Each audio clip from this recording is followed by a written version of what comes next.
Olá pessoal, sejam bem-vindos a mais um Bcast. E hoje nós vamos mergulhar em um assunto que define uma empresa pequena para uma empresa extraordinária. E para comentar o assunto, nada melhor que um especialista. Juan, se apresenta para o público e conta um pouquinho da tua história e explica o que você faz hoje. Satisfação, Léo. Obrigado pelo convite. É um prazer, já venho acompanhando o desenvolvimento aqui do estúdio, da companhia há algum tempo. E já venho visto a notoriedade que vem ganhando aqui o espaço, e poder estar aqui hoje é um privilégio. Obrigado pelo convite. Eu que E estou feliz de agradeço. poder compartilhar aí 15 anos de experiência falando de estruturação de processo comercial, treinamento, liderança, gestão de pessoas, processos extremamente eficientes dentro de empresas que estão buscando escalar. Então, se você é empresário, está acompanhando esse material, tenho certeza que com algum insight valioso, nos próximos minutos ou horas aí você vai ter uma virada de chave. E Juan, conta para nós qual que foi tua virada de chave, o que fez tu entrar na área comercial e começar a ajudar os empresários a estruturar a cultura da empresa e fortalecer a área comercial, que é uma das áreas mais importantes que nós temos hoje dentro de qualquer empresa, porque não existe empresa sem venda. Isso é uma realidade.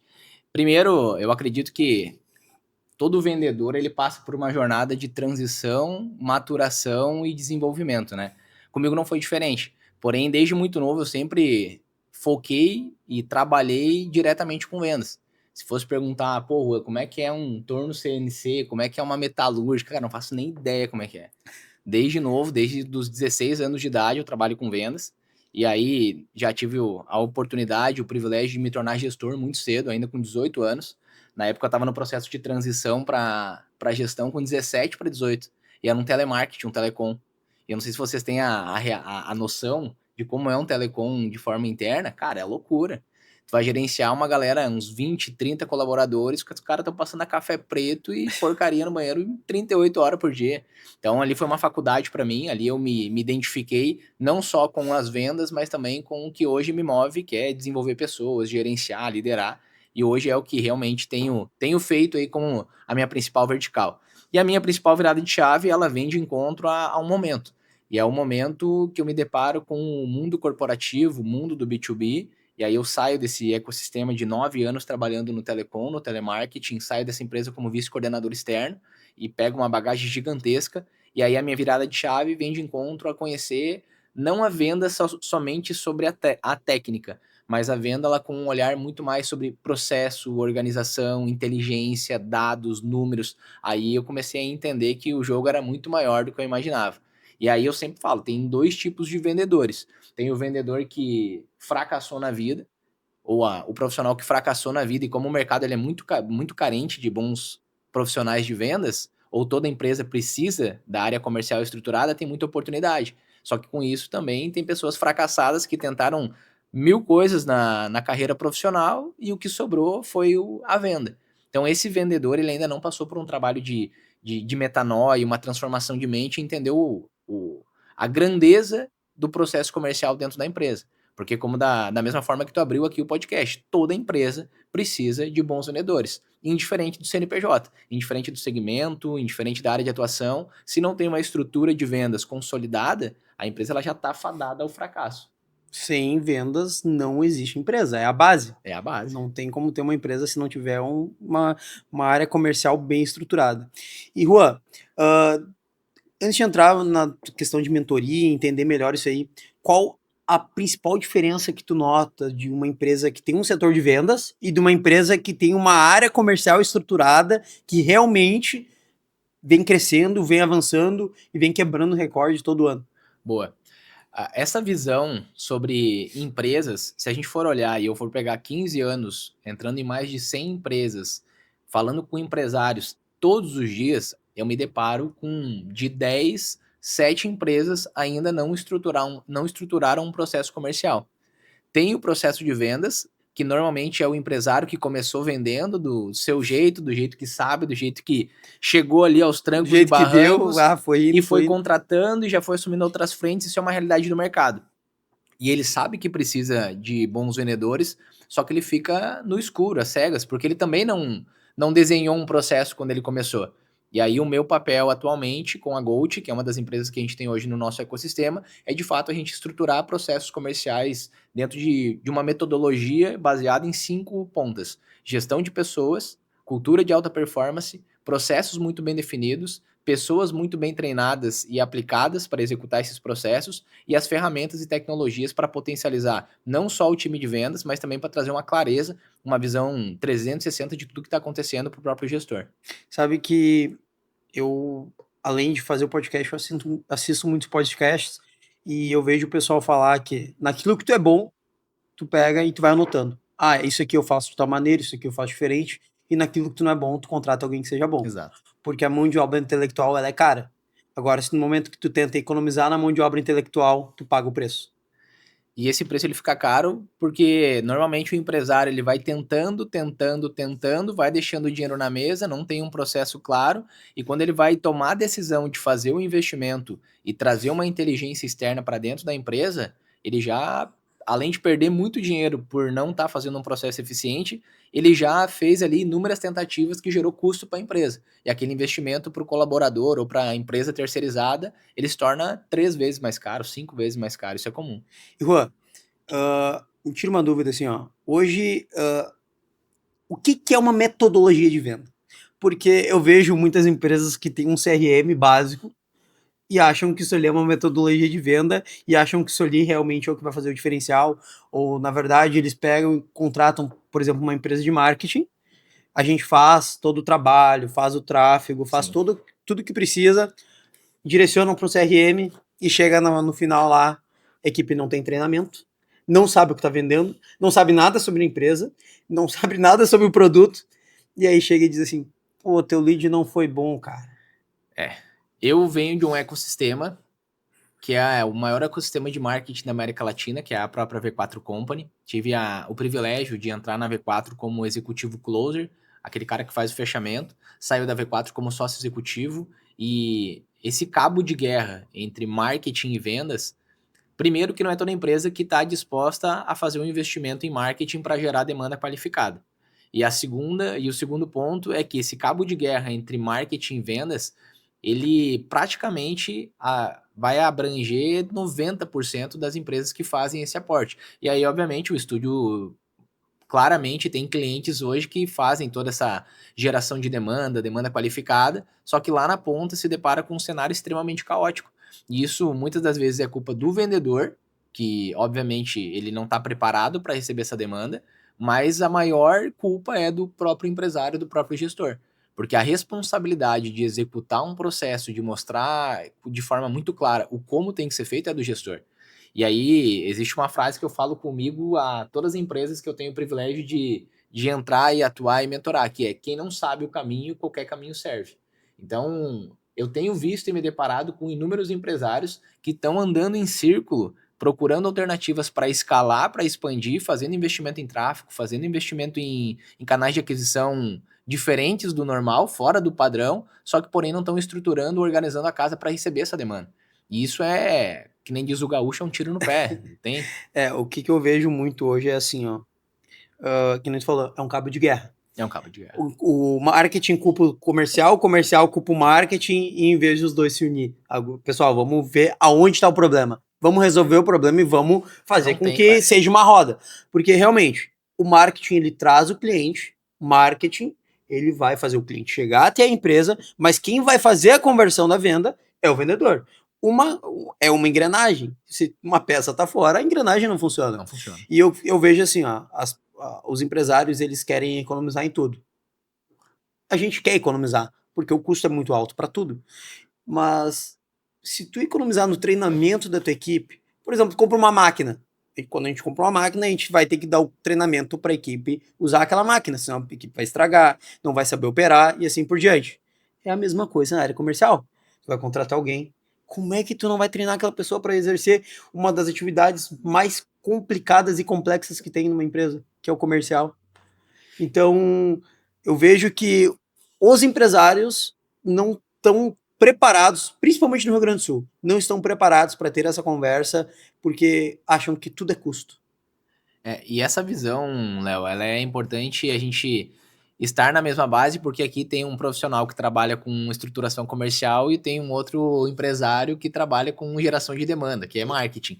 Então, a gente está entre duas pontas para um mesmo CNPJ, que toda empresa que busca escalar, ela precisa tanto do meu trabalho quanto do teu trabalho. Então, qual é a visão que todo empresário, aí pensando em trabalhar ou movimentar uma cultura aqui no Rio Grande do Sul, o empresário ele precisa entender que para ter um comercial estruturado, rodando e com alta performance, existe uma tríade do sucesso comercial. E essa tríade é baseada em 3 pontas: boas pessoas, executando bons processos e uma tecnologia que vai potencializar o vendedor e trazer uma visão, uma gestão 360 para o coordenador, para o diretor ou para o gestor como um todo. Então essa tríade é o que move de fato a empresa num caminho de escala. Então, se o empresário que está acompanhando esse trabalho hoje, está acompanhando esse podcast, quer escalar com previsibilidade, a gente precisa entender que se a gente ficar no escuro ou ficar às cegas, a gente vai dar mais 3 meses, 6 meses, 1 ano fazendo aporte, achando que é investimento em geração de demanda, só que esse investimento ele se torna um custo a médio e longo prazo e até a curto prazo muitas vezes. Só que isso vira um custo para a empresa. E a empresa fica desmotivada, desgostosa, o LTV com a agência fica extremamente baixo, porque ele não vê o valor de fato que realmente pode trazer para dentro da companhia, para dentro da empresa. E isso é uma coisa bem complexa, porque, vamos supor, vamos botar por custo, tá? Vamos supor que tu venha a 100 leads. Sim. Dos 100 leads, com a tua equipe não tá treinada, não tá conseguindo converter aquele cliente, tu fecha 10%. Agora, com uma equipe bem treinada, muda completamente esse cenário para 30%, 40%. Olha quanta grana a empresa tá deixando na mesa por falta de treinamento. Isso a gente está dizendo no mês. Vamos supor que tu faça um treinamento e tu mude completamente o faturamento da empresa por um ano. Sim. É isso que os empresários eles precisam entender. O treinamento, tu não vai ficar fazendo treinamento por 1, 2, 3, 4 anos. Claro, tu tem que continuar o treinamento. Faz o treinamento 1 ano, depois faz de novo, e assim por diante, para manter a equipe sempre aquecida. Mas no momento que o empresário ele não consegue entender que ele precisa treinar essa equipe, que ele precisa treinar não só comercial, não só marketing, mas operacional, para manter a roda girando, é aí que ele está cometendo o maior crime para dentro do próprio negócio. Só que a grande realidade, isso é esse cara que ainda está investindo e está tendo esse controle de métrica, que ele sabe que está convertendo 10%, ele já está pelo menos num caminho de escala. O pior é aquele empresário que não sabe nem quanto está a conversão, quanto que está gerando de demanda, quanto que está de receita, quanto que pode aumentar o faturamento através das vendas. Esse aí sim está numa zona extremamente perigosa do empreendedorismo. E como que vocês fazem essa métrica de um comercial que está bem estruturado ou de um comercial que é só burocracia, que implementa um monte de coisa e no final vai ver a taxa de conversão lá embaixo? 2 pontos. Primeiro, analisar as pessoas que estão nesse comercial, nesse time, nessa frente. E segundo, o como que essas pessoas estão fazendo o processo operacional do dia a dia. Então, toda empresa, ela tem uma pirâmide muito bem estruturada que define o quanto que a empresa escala e acelera, que é a pirâmide da estratégia, do tático e do operacional.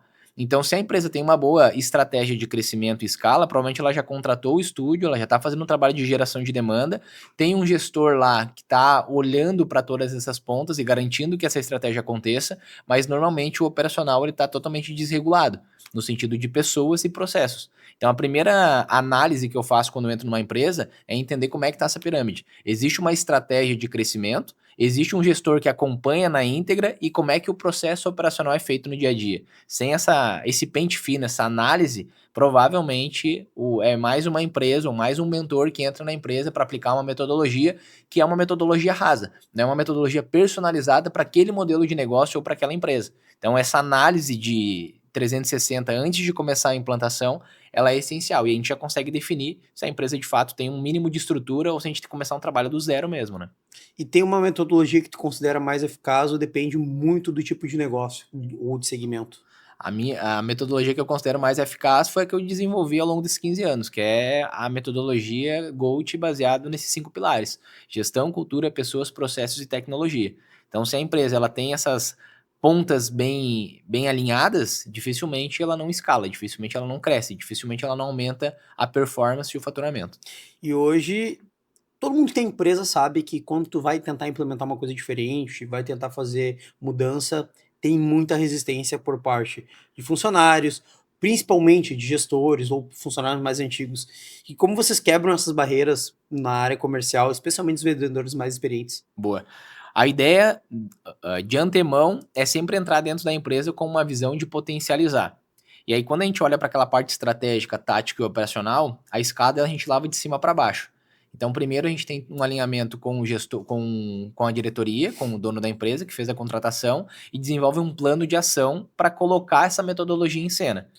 Segundo, a gente puxa o diretor ou até mesmo o gestor, quem é que vai fazer essa metodologia acontecer no dia a dia enquanto a gente não estiver dentro da empresa, que é o trabalho tático. E quando a gente entra no operacional, já entra com a casa previamente organizada e com uma narrativa muito bem estruturada, que toda metodologia ela tem que ter um objetivo final. E essa metodologia ela tem que potencializar o vendedor. Agora, se o empresário lá na ponta, que fez a contratação, fez o aporte, fez o investimento, ele tem medo ou receio de perder esse tipo de vendedor, aí provavelmente a gente tem dois caminhos. Ou a gente ganha na forma estratégica o vendedor mais antigo para trazer isso um conceito e elevar o valor daquele colaborador, que dificilmente isso acontece, sendo por experiência.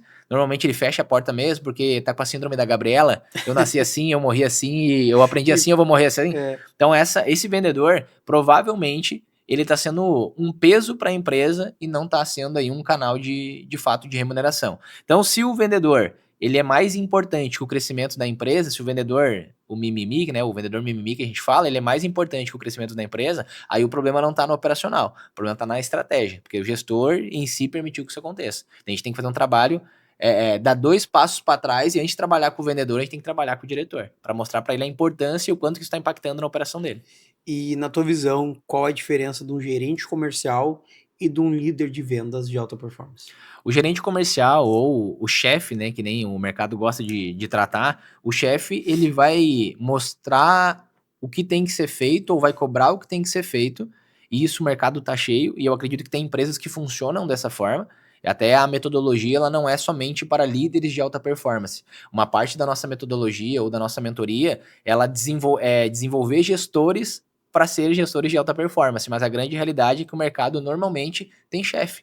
E esse chefe ele vai olhar para o vendedor que não chega atrasado, ou para o colaborador que não chega atrasado, o que não vai tomar 38 café num dia. É isso que ele está olhando. Ele não está olhando para performance, para cultura, porque ele não tem isso. Então ele não tem base para metrificar. Ele tem que metrificar na produtividade do que ele está olhando, o quanto que ele está com a vassoura na mão no dia a dia. Então é E base rasa. continuando nesse assunto que tu comentou agora, eu vi vários vídeos do pessoal falando assim, ó. Isso eu tô falando de empresários, tá? Ah, tu pode ter um vendedor que o cara vende 2 vezes mais que o outro, mas se ele não chega no horário, ou se ele sai mais cedo, ou se ele toma 10 cafés num dia, ele é um mau exemplo pro cara ali que tá chegando cedo e tal. Na minha opinião, não é a mesma régua. Se tu é uma pessoa de alta performance, o horário não vai te influenciar. Claro, a pessoa que chega no horário vai começar a ficar incomodada, mas ela teria que se incomodar por ela não estar conseguindo, no tempo que ela está dentro da empresa, chegar ao mesmo nível que a pessoa está. E isso na área comercial é muito complicado, porque a gente sabe que tem pessoas que têm mais desenvolvimento na área da vendas, tem conversa melhor, consegue Sim. ter uma performance melhor. E tem pessoas que não conseguem chegar nas performances e aí começam a ficar frustradas e acaba tendo essa desavença dentro da empresa. E aí o gestor fica naquela assim, vai, eu mantenho esse cara que vende mais, mas não chega no horário, toma 10 cafés num dia, ou eu demito ele porque o cara que chega no horário está se incomodando. O que que a gente faz nesse momento? Boa. Quando isso acontece, significa que o gestor barra líder, que é, respondendo já trazendo um gancho sobre a tua colocação anterior, o líder é aquele cara que mostra o caminho. É aquele cara que vai na frente, que lidera, que mostra pelo exemplo, que lidera pelo exemplo. E aí, quando a gente vai olhar para essa realidade, Léo, a gente tem que ter uma clareza que como que eu metrifico o bom colaborador, ou bom vendedor, ou qualquer bom profissional que eu tenho dentro da minha empresa? Existem duas formas de nós metrificar esse colaborador, e normalmente a empresa não tem essa clareza. Primeiro, é o quanto que ele está aculturado com a tua empresa, o quanto que ele entrega de acordo com a tua cultura, e aí tem empresas que não tem nenhuma cultura definida, por isso que o cara faz o que quer, e isso é porque não tem um problema de cultura, e o quanto que ele performa. Agora tu me pergunta, Rô, o que que é mais valioso, o que que é mais importante, cultura ou performance? Cultura, tu implanta, performance, tu ensina. Então, se o colaborador, ele não tem cultura, mas ele tem performance, eu prefiro sentar com ele e trabalhar a cultura para trabalhar uma melhor performance. Porque se ele tem boa performance, mas não tem cultura, na minha empresa, no meu CNPJ, eu prefiro trabalhar com pessoas que têm cultura e eu ensino a performar. Então, agora, se a empresa não sabe mostrar o caminho, ou não sabe mostrar como performar, aí tem que ter medo mesmo, porque esse cara provavelmente ele tem 30, 60% da receita nova que gira todo mês, é ele que gerencia, né, na carteira dele. Cara, na verdade isso é muito complexo, né? Muito. É muito complexo. Trabalhar com pessoas é complicado, principalmente nessa área onde tu ganha comissão e isso tá ligado diretamente com o faturamento das pessoas e tal. E tu falou de uma coisa muito interessante: cultura e performance. E Ótimo. juntando os dois, cultura de alta performance. Como que a gente faz isso na prática? Como construir a cultura de alta performance onde todo mundo queira vender mais, todo mundo tem aquela sede de crescimento? É difícil, porque ninguém tem o mesmo pensamento que o outro, né? Mas como fazer isso? Não é só difícil, mas também é desafiador. Por quê? Não é algo que se constrói em uma semana ou da noite para o dia. Isso é um trabalho de construção que tu vai ver que tem empresa de 20, 30 anos e não conseguiu fazer isso. Só que é um trabalho que o quanto mais rápido começar, mais rápido vai encontrar. Então a ideia é começar rápido para ter uma cultura muito bem estabelecida e ter clareza sobre como aquele colaborador está performando. Um exemplo, dentro da nossa empresa, a gente tem duas formas de metrificar. A gente tem todo o nosso manual de cultura e todo dia 31 para o dia 1º, a gente faz um checklist com esse colaborador, com esse vendedor, para entender como foi a entrega dele a nível de meta e performance, quantos leads, para quanto de fechamento, qual foi as taxas, qual é o parafuso que a gente tem que apertar para outro mês, isso é performance. Se bateu a meta, se não bateu. Isso a gente faz um alinhamento todo dia 1º.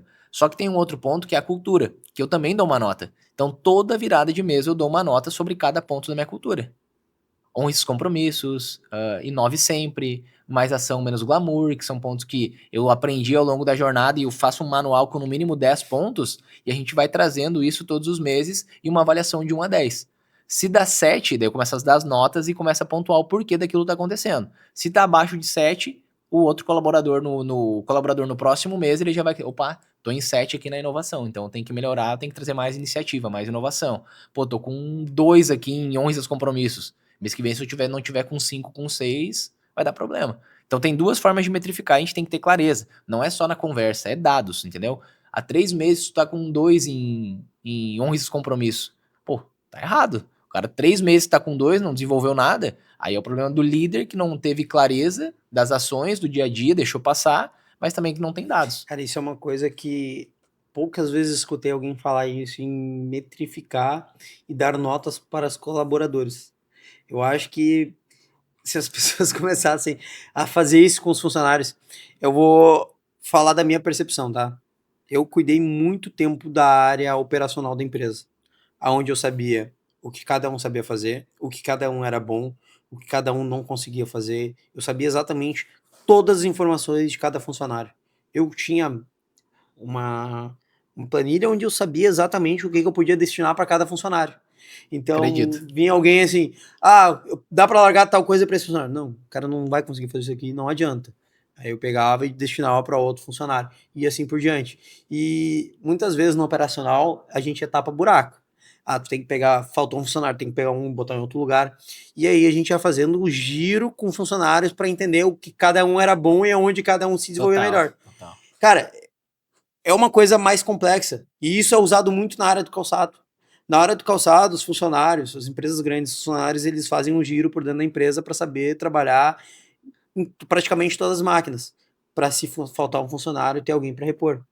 E eu vejo que as empresas pequenas hoje, eles botam as pessoas, empresas pequenas ali, que faturamento de 100, 150 mil, é assim, chega lá um funcionário, trabalha nesse negócio aqui. Aí, meu, preciso fazer isso aqui. O cara nem sabe que o seu louco fez bem. E Sim. vai para outro lugar. e assim por diante. Então, é literalmente um tapa-buraco, mas que tu não tem noção nenhuma se o cara é bom. Vai pegar um vendedor, pega qualquer um lá dentro, meu, vende isso aqui pra mim. Principalmente em loja. Pega hoje loja, comércio, a pessoa nunca trabalhou em vendas, bota a pessoa, não deu treinamento nenhum, joga ela de paraquedas ali, meu, te vira, dá teu jeito. E é basicamente isso. E a maior hipocrisia do gestor é tu cobrar de algo que tu não ensinou. Aí é uma responsabilidade que a gente tem que botar aqui o blazer e o capacete da humildade e saber que, ó, se eu tô direcionando uma tarefa para um colaborador e eu não tô mostrando como tá sendo feito, eu não tô acompanhando a, a, a performance de como tá sendo executada ou o resultado final, não adianta eu cobrar depois, porque aí o erro tá em mim como gestor. E isso é uma realidade, acontece em diferentes segmentos e é uma grande realidade do mercado. Agora uma pergunta bem legal que eu queria te fazer, e na hora de contratar. Tu prefere contratar alguém que já tá pronto, ou tu tem algum perfil específico, ou tu prefere treinar do zero, pegar essa pessoa com perfil específico e treinar do zero, ou uma pessoa que já tá vendendo há 2, 3, 4 anos? Boa pergunta e para mim é mais fácil, porque eu tenho debaixo da minha manga aqui todo esse arsenal para municiar ele e ele chegar a ser o profissional que eu almejo para ele. Só que a realidade do mercado não é essa. Então o mercado tem duas opções. Ou tu contrata mais barato um júnior, que não tem conhecimento, tu vai ter que ensinar do zero, isso vai demorar, vai te dar trabalho, ou tu paga mais caro e contrata um sênior. E aí o mercado, o empresário tem que entender até onde o caixa supre. Eu, Juan, prefiro contratar júnior, porque eu desenvolvo ele para ser um pleno, um sênior de forma muito rápida. Só que existe uma realidade.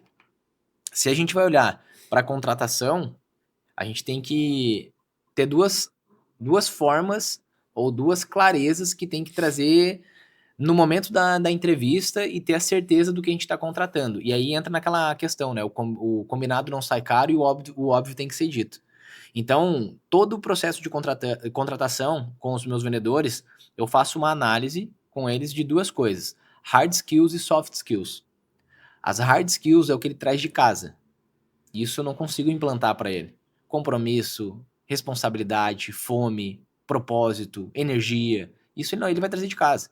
Isso tem que identificar e ter um feeling na hora da entrevista. Agora, as soft skills, que é aquilo que tu ensina, spin selling, técnica AIDA, rapport, isso é técnica que tu ensina. Agora, o que tu não ensina é o que ele traz de casa. Aí tu tem que estar atento. Só uma coisa, a fome não é que a pessoa tá com fome, é que ela tem fome de vencer, aquela gana, que, meu, eu quero chegar lá, eu quero ser diferente. Então, essa skill eu acho que é basicamente para todos os ramos. É. Cara, tu tem que ter sede, velho. Tu tem que ter fome, tu tem que estar, assim, ó, com sangue no olho, tu tem que querer ser diferente. Cara, se tu ser só mais um, como é que você vai se destacar de todo mundo? E pro comercial, Léo, se o vendedor não tem fome, esse vendedor ele já não tem sucesso. E eu falo por experiência que já foram mais de 300 vendedores que eu tive o privilégio de desenvolver ao longo dessa jornada. Eu vi vendedor alcançar essa fome, mas eu também vi vendedor com fome passar fome. Isso é uma realidade. Porque se o vendedor não traz a fome de casa, a fome do crescimento, a fome do desenvolvimento, esse cara não vai performar. Não vai performar, o que vai acontecer? Ele não vai bater meta, não batendo meta, o vendedor não ganha dinheiro, se não ganha dinheiro, passa fome. A gente até teve um podcast aqui que a gente falou muito de investimento e justamente é a maneira como tu te porta. E basicamente o vendedor, ele tem que saber se portar de acordo com o ambiente que ele tá. Ótimo. Ele tem que ter técnica de venda, ele tem que saber o produto que ele tá vendendo e ele tem que entender o cliente. Basicamente a venda, ela tá de acordo com que tu entendeu o que o teu cliente precisa, entender a dor do teu cliente e saber trabalhar isso. Eu tenho insight bom. A venda, indiferente do segmento, ela passa por etapas. Quais são as etapas da venda? Primeiro, e isso desde o processo do atendimento, tá? Primeiro degrau é uma abordagem consultiva. O mercado, ele tá cansado, o cliente ele tá cansado de receber respostas genéricas e mensagens genéricas no WhatsApp. Tá cansado. Então, venda é conexão. Quanto mais eu me conectar nesse primeiro pilar, mais eu abro portas para as novas etapas da venda. Quando eu me conecto com ele numa boa abordagem consultiva, daí eu falo pro meu time lá, quais são os recursos que a gente tem para gerar conexão com o lead hoje, com o cliente. Primeiro, mensagem. Segundo, recado por áudio. Terceiro, recado por vídeo. Terceiro, quarto, vídeo chamada. Se a gente tem esses recursos para se conectar e a gente não utiliza, a gente tá só na fala mansa de ficar mandando mensagem, copia e cola, resposta rápida, e já não fez uma abordagem consultiva, não consegue avançar para o próximo pilar, que aí entra no que tu falou, que é o momento da qualificação. A qualificação, ela serve para identificar duas coisas. Primeiro, o perfil de compra e segundo, o perfil da empresa. Todo cliente ele compra por três motivos. Ou é uma dor que ele tem que resolver, ou um ego que ele tem que massagear, ou um sonho que ele tem que realizar. Quando eu faço uma boa abordagem e gero uma conexão, eu consigo abrir portas para fazer boas perguntas e entender essas perguntas. E aí eu implico isso e gero valor no que eu vou apresentar. E daí eu não apresento um produto, eu apresento a solução que ele está buscando. E aí eu tenho a carta branca para passar a proposta e direcionar para o fechamento. Sabe que muitas das vendas que eu fiz de alto ticket foi. A última coisa que eu conversei sobre foi sobre o produto, sobre a venda, sobre valor. Sim. Foi sempre a conexão. O cliente chega, conversa, tu entende o que, que o cliente gosta de fazer, tu te aproxima disso, tu mostra a tua empresa, tu conta um pouco da tua história, tu escuta a história do teu cliente. Então, tu cria uma conexão. A última coisa que tu fala é sobre o valor ou sobre o teu produto. Isso faz com que a venda ela fique mais tranquila. Porque as pessoas hoje, elas querem uma conexão, elas querem se sentir mais... querem se sentir pertencidas, querem achar que tu te importa com elas, realmente. É isso. As pessoas gostam de se sentir importantes. Então, no momento que tu cria uma conexão, a venda ela se transforma numa consequência e não no foco Total. principal. Só que aí tem dois perfis de vendedor. O interessante e o interesseiro. Ah, concordo plenamente. Essa frase ela é muito boa, muito A boa. tua abordagem, isso é uma venda consultiva. E provavelmente, tu mesmo não tendo todos os recursos em técnicas, pela tua personalidade, pelo teu perfil e pela tua bagagem, tu gera uma conexão e consegue gerar esse relacionamento e o preço ele fica como consequência. A proposta de valor é consequência. Só que qual é a realidade do mercado? Todo mundo quer te vender o mais rápido possível. E isso afasta o lead, isso afasta o cliente, ele identifica. O próprio cliente ele sente o cheiro quando tem um vendedor aí, Tá sendo interesseiro. Isso É. afasta, isso corre. Então, essa venda consultiva, a gente tem formas de fazer baseado na tua bagagem, na tua experiência, que é o que tu faz há 10, 15 anos como empresário. Só que tu vai contratar um vendedor e não vai saber fazer isso. Porque ele não tem a tua experiência. Ele não tem o teu manejo. Ele não tem essa veia de conexão que tu tem. Aí tu precisa mostrar para ele técnica. E aí tem uma técnica no mercado que eu aconselho todos os empresários chegar na segunda-feira e ensinar todo o time de venda sobre essa técnica de venda. Isso vai performar ou aumentar uma taxa de conversão de no mínimo mais 10%. Só usando essa técnica, que é o spin selling. O que é o spin selling? É entender a situação desse cliente, entender qual é o problema que ele tem, o que esse problema está implicando na operação dele, qual é a dor que está gerando e qual é a solução que tu apresenta para essa dor, para essa necessidade.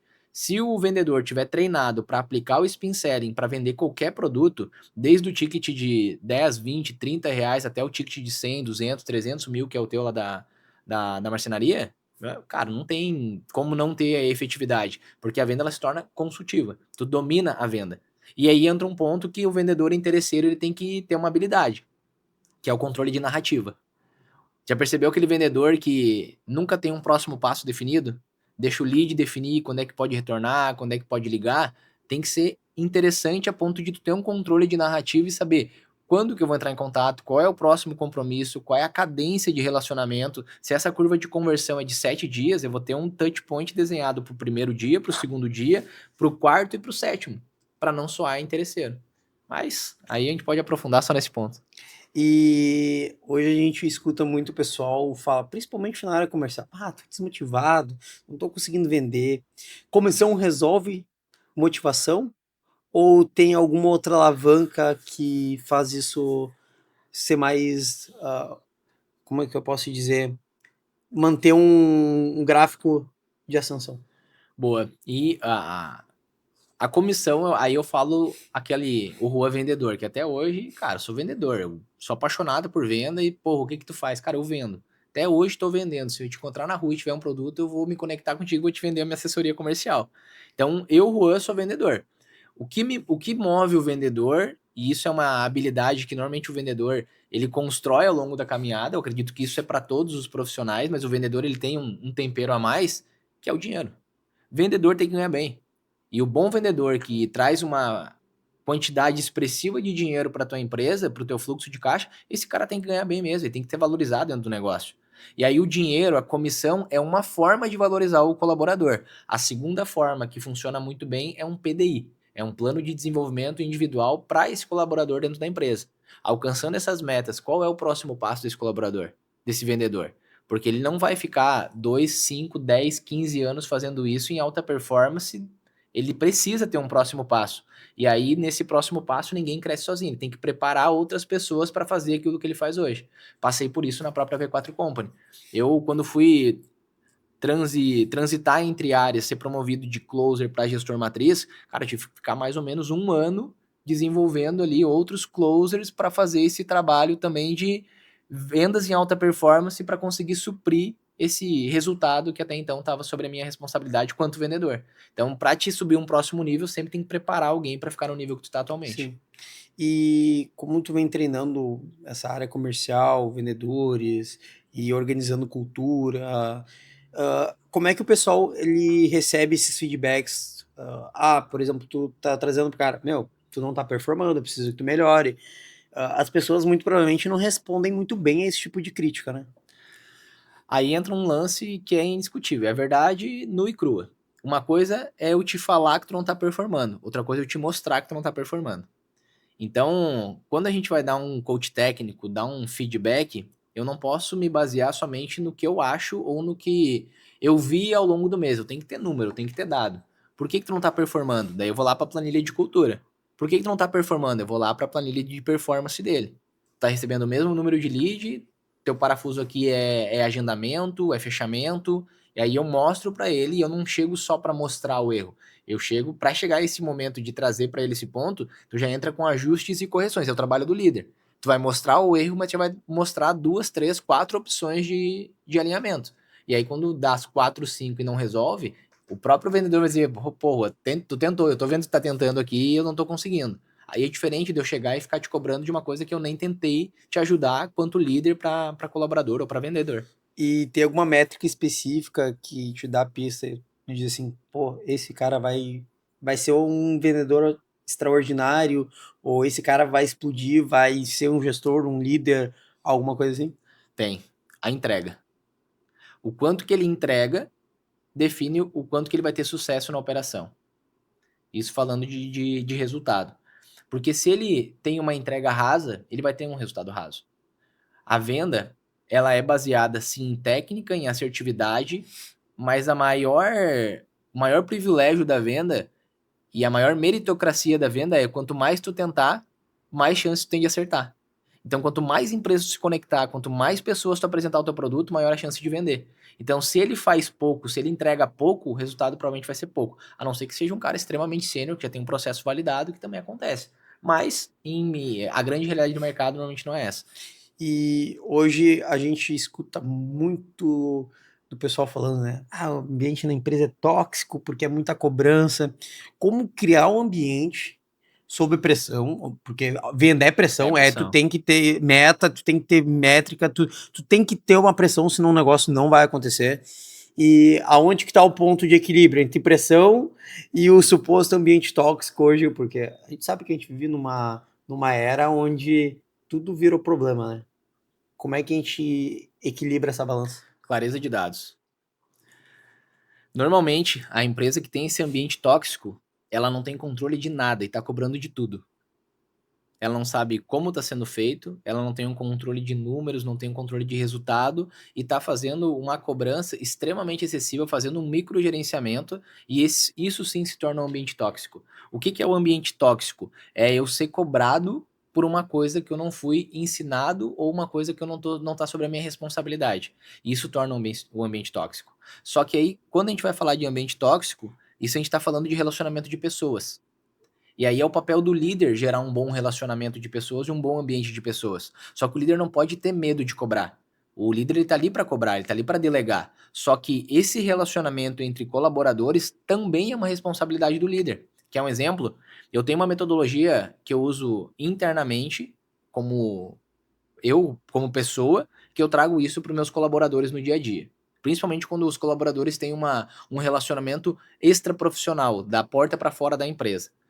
Todo e qualquer relacionamento que a gente tenha na nossa vida, seja pessoal ou profissional, ele tem que ser dividido em esferas. Eu chamo isso de esferas da amizade. São 3 esferas. A esfera dos meus amigos íntimos, os meus amigos estratégicos e os meus amigos necessários. Eu não posso e não vou compartilhar coisa ou pontos da minha intimidade com quem é do meu ponto estratégico. E aonde que torna um ambiente tóxico? Porque os caras estão tendo um relacionamento estratégico no trabalho e estão compartilhando coisa da tua filha, do teu próximo passo, do teu plano. E aí, para dar um problema, é uma faísca. É uma faísca vira um incêndio. Cara, isso, tu falou um ponto bem interessante. Na verdade, a gente vem falando desse ponto desde o início da conversa, que é líder, chefe, gestor. Ah, na minha opinião, líder é aquele que lidera, que está à frente, que conversa com o pessoal, que está ali para realmente liderar, ensinar e levar o pessoal para chegar no lugar onde eles querem. O chefe é aquele que manda. Faz assim e acabou. Não quero, não tô nem aí, faz. Então, na tua percepção é isso também ou tu vê de outra maneira isso? Eu concordo e as empresas têm empresas que funcionam dessa forma com o chefe. Por mais incrível que pareça, cara, tem empresa que funciona com um chefe lá delegando, com um chicote na mão e dizendo, ó, se não for assim, não funciona. Porque o problema, ele é mais profundo do que chegar um líder lá motivacional. Normalmente, quando chega um líder com essa pegada motivacional de liderar, de gerenciar, e pegar uma empresa com aquele colaborador antigo, cascudo, que não tá aberto para o novo, ele não vai conseguir desenvolver um trabalho de liderança. Daí a empresa tem que entender que tipo de perfil tático eu quero na minha empresa. Eu quero alguém que delegue e cobre ou alguém que mostre o caminho e garanta que esse resultado aconteça. E aí é mais sobre perfil de empresa. Tem empresa que vai funcionar somente com o chefe. Tem pessoas, e aí eu falo como existe vendedores que vai funcionar com o chefe mandando lá todos os dias. Infelizmente, não trazendo isso para uma realidade de mercado, mas é o que na rádio corredor é o assunto, é o pensamento de peão, que é o cara que precisa de alguém ali no teu cangote direcionando e chega às 6 horas, esse cara vai bater o ponto e vai embora. E vendas não é isso. Ele tá na posição errada. Se ele tem essa mentalidade, o próprio colaborador ele já tá na posição errada e o gestor provavelmente ele não entendeu o que é a gestão, porque gestão é relacionamento e relacionamento traz performance. E tu tem alguma técnica que tu gosta, assim, diz, cara, essa técnica aqui é infalível, funciona para qualquer negócio, ou não existe isso? Venda Spin Selling. Técnica de venda. E dizer, Rua, qual é a técnica de venda que tu aplica todos os dias? Spin Selling. Que é o situação, problema, implicação e necessidade. Essa aqui pode pegar qualquer empresa e botar, eu boto meu minguinho no jogo. É 10, 15% se o time estiver treinado. A mais do E, faturamento. e na questão de tratamento de objeções, hoje a gente sabe que o pessoal é fraco, no sentido emocionalmente, tá? A gente sabe que vendas é não. É Boa. não até que tu prova o contrário. Quando a pessoa diz não, fechei contigo, aí é sim, Sim. mas até que isso aconteça é não. Total. E a gente tem muito mais não do que sim. Real. E as pessoas hoje, elas não sabem lidar com não. Hoje, eu falar o não pra tua esposa ou falar o não pro teu funcionário é a mesma coisa que tu dar um tapa na cara. Sim. Eu tenho 2 colaboradores novos que entraram esse mês de fevereiro. E antes de eu falar de técnica, antes de eu explicar qualquer método para eles, eu falei uma coisa. Vendedor não pode ter medo do não. Se perguntar para o médico se ele tem medo do sangue, ele tá na profissão errada. Se perguntar para o borracheiro se ele tem medo de graxa nas unhas, tá na profissão errada. O vendedor não é diferente. Se o vendedor tem medo do não, ele já tá na profissão errada. Então o não ele faz parte do vendedor. Ele faz parte da rotina do vendedor. A mentalidade que a gente tem que ter é: a cada não que eu recebo, eu tô mais próximo do sim. E aí esse sim, ele é consequência do volume de não que tu aceita. Isso é matemática. Vendas. Na verdade, hoje, vendas tudo precisa de venda, né? Venda, eu acho que é a profissão mais antiga que existe no mundo. Quem é vendedor, pode ver a maior parte dos bilionários, eles souberam vender seu peixe, souberam vender sua empresa, souberam vender sua ideia, souberam vender o seu desejo, sua história. Então, hoje, pega os maiores empresários aí, Elon Musk, ele teve que vender a ideia do foguete. Teve que conseguir pessoas para investir nessa ideia. E quem é que conseguiria imaginar que o cara ia fazer um foguete da ré? Cara, não existe isso, velho. E o cara conseguiu pessoas para investir na ideia do foguete da ré. Então, isso é a maior história de perseverança e ser um vendedor. Total. E se não tem o empresário que não tem essa veia, ou ele vai ter que trazer. Normalmente a empresa ela é composta por sociedades, né? E esses tem que ter um sócio que domina a parte de vendas. Olha, na minha concepção, a empresa ela só funciona tendo 2 sócios com 2 pilares diferentes: operacional e venda. E se tu tem 2 vendedores, cara, é bom ter alguém que entende financeiro nessa parada. Cara, eu te falar assim, ó, se tem 2 sócios de venda, não vai funcionar. Porque ninguém vai saber como é que funciona lá embaixo. É verdade. Agora, se tem 2 operacional, quem é que vende nessa porra, cara? Não tem como. Não tem como, cara. Não tem como. Entende uma coisa, se tu quer abrir uma empresa e tu e teu amigo são 2 operacional, vocês vão quebrar.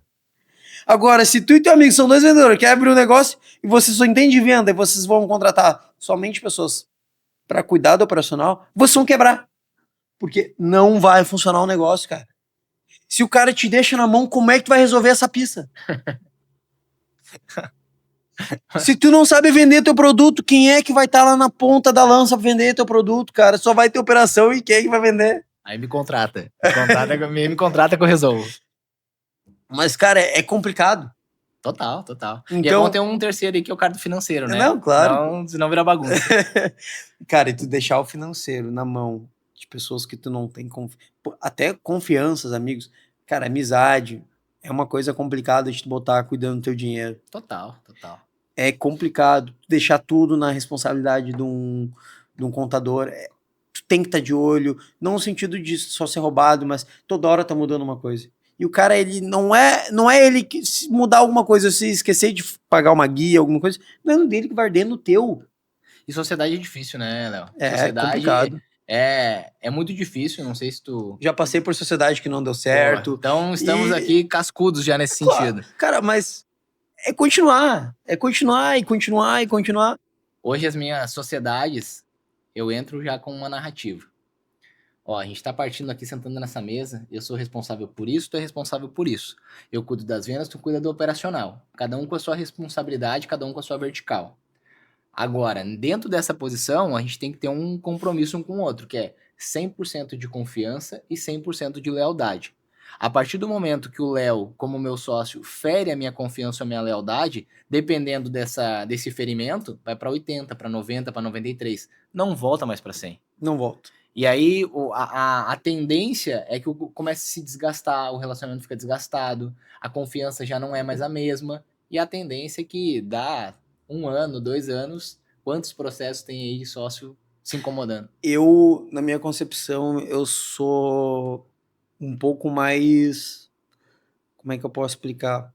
Cara, se eu não consigo agregar, eu vou te dizer, cara, eu não sei o que fazer que eu possa agregar mais no negócio. Eu acho que seria mais interessante eu sair da sociedade, vendo a minha parte ali. Já fiz isso. Eu saí da minha antiga sociedade dessa maneira. Eu não conseguia ver maneiras de agregar, porque o meu sócio não queria mudar o negócio, não queria avançar no negócio. Disse, cara, faz assim, ó. Eu vejo o negócio de outra forma, eu quero comprar a tua parte. Eu te faço a proposta, mas da mesma maneira que eu tô vindo comprar a tua parte, eu te deixo aberto para comprar minha parte exatamente da mesma maneira. Não faria sentido eu te oferecer para comprar e eu não querer vender minha parte pelo mesmo valor. Então, ou tu compra ou eu compro. Tu escolhe, faço parcelado, mas ou tu compra ou eu compro, porque a gente não tá conseguindo engrenar a roda. É fácil quando tem 2 pessoas maduras, né? E quando tem alguém maturo nesse jogo... não, aí te ferrou, né? Se pegar 2 empresários maduros com essa clareza é ótimo, só que a realidade não é essa, infelizmente, né? Daí começam os problemas. Se eu tô num lugar que eu vejo que não me pertence, que não... Eu tô perdendo minha energia ali, não tô conseguindo ter um retorno financeiro ou conseguir mudar. Cara, eu prefiro sair e perder dinheiro do que tá ali desgastando minha energia, gastando meu tempo. Cara, porque querendo ou não, a gente é energia. No momento que tua energia boa, tá gastando um negócio que não tá te trazendo retorno, tu tá perdendo energia com a tua família, ou perdendo energia num negócio que podia estar te dando mais retorno, ou te trazendo felicidade, alguma coisa do gênero. Eu tenho agora mudando aqui os papéis, né, de host para entrevistado. Conhecendo a tua rotina, acompanhando a tua rotina e aí analisando a loucura que é em nível de agenda, falou sobre energia. O que motiva ou qual é a tua motivação hoje sobre um propósito para alocar essa energia e como que tu concilia a tua gestão de tempo para colocar a energia nos pontos certos, no momento certo na tua rotina ou Cara, nas tuas empresas? por exemplo, assim, ó, eu fiz uma promessa pro meu pai há 3 anos atrás, que ia transformar a empresa dele na maior empresa do ramo, e eu não ia parar até fazer isso. Isso me motiva. Eu não quebro uma promessa Antes de enchente, pós-enchente? antes da enchente. Antes da Eu enchente. já tinha prometido isso. E a gente estava crescendo. A gente, em questão de 3 anos, a gente pulou de um faturamento de 100 para 700. E qual é a tua projeção ou a tua visão para esse 2026? Cara, 2026 começou complicado, mas eu fiz um stories esses dias onde eu falei que não ia ser um governo, não ia ser imposto, não ia ser nada que ia mudar o meu rumo. Eu ia trabalhar mais, e se eu tivesse que trabalhar 20 horas por dia, eu ia trabalhar 20 horas por dia. E aí que vem a gestão de tempo. A gente tem que aprender a delegar Ótimo. coisas que não são que a gente consegue delegar. Claro, reuniões, coisas do gênero, não tem como tu delegar. Mas o que realmente é importante, a gente faz e faz antes. Nunca empurra com a barriga um problema, porque aquele problema vai te perseguir. Então resolve o problema, resolve as coisas mais importantes primeiro, e aí tu vai por etapa. Tem agenda com... Isso é a parte mais complicada. Porque como eu cuido de 2 operações comerciais, é extremamente. É uma agenda aqui, não Duas metas. é 2 metas e correr atrás. Então é complicado. Mas tu tem que ter fome. Tem que ter De fome. novo, a fome é a Tem que ter base. fome. Tu tem que querer mudar de vida, tu tem que querer estar em outro nível. Eu, graças a Deus, eu sou muito abençoado pela minha família. Tenho uma filha maravilhosa, tenho uma esposa maravilhosa, tenho uma vida extremamente confortável. Mas isso não é o suficiente. Eu quero estar no nível dos grandes. E eu trabalho para estar no nível dos grandes, eu trabalho como se eu já fosse grande. Esse é o propósito. Não adianta tu querer ser grande e trabalhar como pequeno. Não adianta. Tu Não vai tem que chegar lá. trabalhar como os caras trabalham. Se tu tiver que trabalhar 20 horas, tu trabalhar 20 horas. E eu, na minha concepção, fazer o que os grandes fazem para chegar para ser grande. Respondido, muito obrigado. Cara, sabe que, voltando a um assunto que a gente tava tendo antes ali, a gente mudou completamente a conversa, mas hoje, na parte do marketing, a gente fala muito em leads, né? Tudo é lead. Vamos fazer lead, tem que trazer lead. Como que o comercial faz para qualificar esses leads? Boa. Posso trazer um conceito antes dessa resposta? A gente tem que entender o porquê que o lead ele é tão importante ou ele é visto hoje como uma válvula de escape para toda a empresa. Dentro do projeto de escala, dentro de um forecast de uma empresa, a empresa ela tem que olhar para 3 engrenagens que tem que estar andando. A primeira engrenagem é a aquisição, e a aquisição é geração de demanda para a empresa. Aí o lead, o tráfego pago, é um canal de aquisição. E aí as empresas não têm domínio sobre os outros canais de aquisição e nem sequer processos para esses outros canais. Ou seja, está deixando o dinheiro na mesa. E aí elas acabam olhando que o marketing é a solução para tudo, e de fato muitas das vezes mas é um canal de aquisição. Eu quero comentar sobre isso. Segunda engrenagem, conversão. Como que eu vendo para esses leads ou para essa demanda que vai ser captada dessa primeira engrenagem, que é o canal de aquisição? Aquisição, conversão e monetização, que é como que eu vendo mais vezes para minha base e eu faço a minha base gerar receita nova para a empresa, seja de recorrência ou com a tão sonhada e almejada recomendação recorrente. Então são 3 bases: aquisição, conversão e monetização. E aí o lead, ele é muito importante em geração de lead, porque é o que caiu na boca do povo. Todo mundo quer gerar lead. E realmente o lead transforma e tem transformado muitas empresas. Agora, não adianta gerar lead e não ter um processo comercial estruturado para receber esses leads. Agora me pergunta, Juan, como vende para esses leads? Qual é a melhor forma de qualificar esse lead e de vender para esse lead? Primeiro, um bom funil de vendas muito bem desenhado.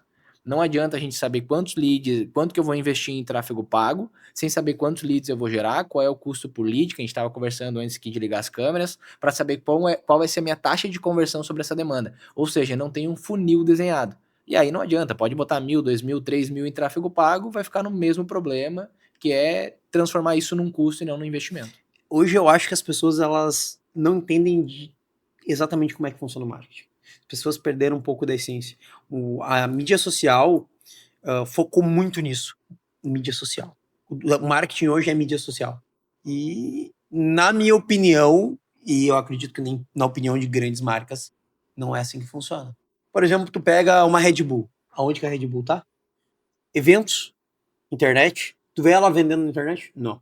Tu vê ela... Cara, a Red Bull, ela dissipa em eventos, feiras, em tudo que é lugar. E as pessoas estão focando somente no digital. Elas pararam de querer em evento, elas pararam de querer fazer o bom e velho network. O network é tu pegar e falar da tua empresa, cara. É tu ir pra rua vender, é tu falar pros teus amigos sobre a tua empresa, é pra ti ir nos lugares falar sobre a tua empresa. Isso é marketing. Tudo que tu eleva o nome da tua marca, tudo que tu faz a tua marca aparecer é marketing. Botar um outdoor, ou botar um telão, ou patrocinar um evento. Cara, tu tem que dissipar o nome da tua marca para o maior nível de pessoas, porque aquilo ali vai começar a bater tanto na tecla que as pessoas vão começar a pensar assim: bah, eu queria fazer um móvel. Pá, eu vi o nome de uma marcenaria. Daí ele vai passar de carro no outdoor. Pá, é aquela ali, vou indicar. De tanto eles ver o nome da tua empresa, aquilo ali vai começar a se tornar normal. Por exemplo, tu pega Sicredi. Qual que é o bordão do Sicredi? E a gente coopera, cresce. Todo mundo conhece. Banrisul. Banco do Rio Grande do Sul. Cara, todas as empresas que criaram esse bordão, de tanto bater no bordão, aquele bordão grudou na cabeça das pessoas e todo mundo fala: ah, qual que é a maior cooperativa? Sicredi. Tu comentou da Red Bull, né? Estratégia de marketing da Red Bull. Dentro desse cenário, fora do digital, o que ela fez? Ela distribuiu inúmeras latas no lixo com a lata da Red Bull. Exatamente. Marketing totalmente disruptivo e transformador. E agora vem um ponto. Shopping. Quando as lojas não estão vendendo, o que os caras fazem? Pegam algum influencer e enchem o cara de sacola. Não, vai rodar pelo shopping. É verdade. Efeito manada. Efeito manada. Aonde onde um comprou muito, todo mundo vai querer saber o porquê que as pessoas estão comprando lá. Total. Eu tinha um... Se eu não me engano, foi o T-Cara que falou isso. Cara, que quando não tava tendo cliente, os vendedores sentavam nas cadeiras, trabalhavam como se estivesse vendendo. Pra parecer que tinha gente ali, comprando. Então, fazia com que outras pessoas entrassem e comprassem. Então, o efeito manada é marketing. É marketing. É marketing. As pessoas, elas vão... Eu sou uma pessoa, tá? Por exemplo, eu tenho uma metodologia de restaurante. Eu nunca vou no restaurante que tá vazio. Ah, muito boa. Por quê? Muito boa. Se tu vai no restaurante que tá vazio, a comida é ruim. Provavelmente. E eu tenho isso comprovado. Uma vez a minha mulher quis ir no sushi, não tinha ninguém no sushi, cara. Eu falei, amor, não sei, Será? cara. Esse sushi não parece muito bom, não tem ninguém. E já era umas 8 horas, cara. É o horário que o sushi tá voando. E a gente sempre ia no mesmo sushi. Não, porque me falaram que era legal e tal. Vamos lá. Era uma merda. Cara, desculpa a palavra, mas era horrível. Meu, eu nunca comi um sushi tão salgado na vida. Nem precisa botar show. Nem precisou botar cheio. Eu tomei umas 4 latas de Coca-Cola. Era horrível, cara. Horrível. E para pagar caro e comer mal ainda. Exatamente. Então, eu sou daquele. Cara, se eu marquei de um lugar, aquele lugar tá vazio, eu pego em outro. Concordo, mano. E nunca mais. Infelizmente, nunca mais. Então, assim, isso até teve um... Eu escutei o pessoal falar uma vez, uma pizzaria. O pessoal pegou... O cara tava abrindo a pizzaria e... Como é que eu vou fazer pra vender mais? O cara encheu de moto na frente, como se estivesse bombando, botou um monte de adesivo nas motos dos motoboy ali e dizia pros motoboy, meu, sai fincado daqui, vai, e bem estaciona e para e volta. Aí todo mundo que tava ali por perto começava a ver aquele movimento de moto. Cara, mas não para uma moto aqui toda hora, ele vai... Nossa, o lanche desse restaurante deve ser muito bom. Muito bom. E isso é marketing. E é assim que se faz marketing. Exatamente, cara.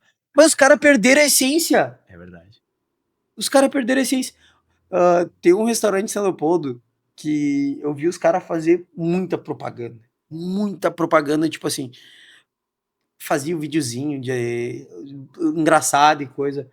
E aí eles postavam, todo dia, eles postavam nos stories uns lanches imensos. Entendeu? Mas assim, ó, eram uns lanches imensos. Esse cara, um dia eu vou comer esse lanche. Vou ver qual é que era. Que o Adriano não ouça.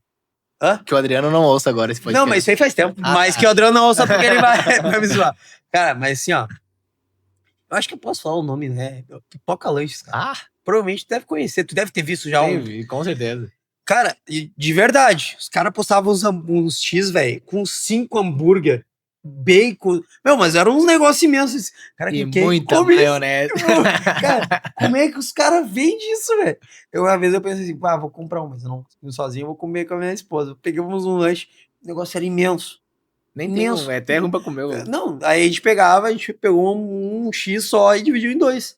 Mas de tanto o cara pegar e bater naquela tecla do lanche imenso, pensei, vou comer, vou ver como é que é. Marketing. Marketing. Aí eu peguei um outro restaurante. Vou pegar e vou. Meu, todo dia. Era o dia inteiro vendo tráfego pago desse restaurante. Cheguei lá, ninguém na frente. Pá, eu vou cheiro ver. de problema. Sinto cheiro de problema. Mas assim, meu, eu vi muito tráfego. Muito de verdade. Acredito. Cheguei lá, uma bela de uma.